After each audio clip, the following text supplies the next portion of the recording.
Is an open jar of jam shelf stable? We are all told to and used to putting jam in the refrigerator once it's been opened.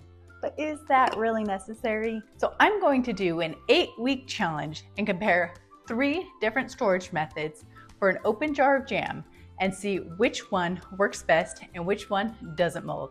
Watch this. By the way, I'm MJ, founder of loadedpotato.org, your refrigerator eliminator.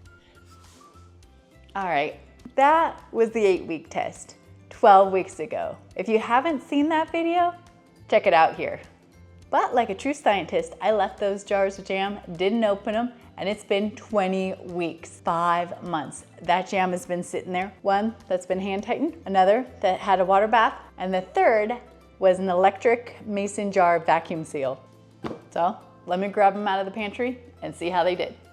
All right, we've got our 3 test subjects. We've got A, this is our lid only. So here you can see this had mold on, I can't remember, 4 weeks?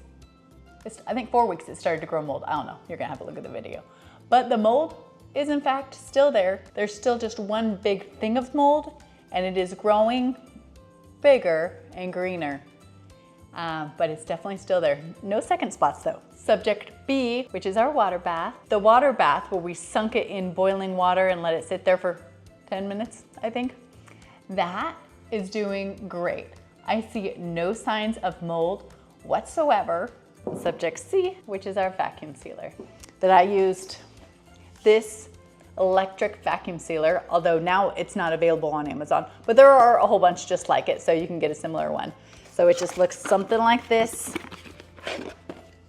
like so, and it just went over the top without the ring and sealed the jar, bubble popped down, and we were good to go.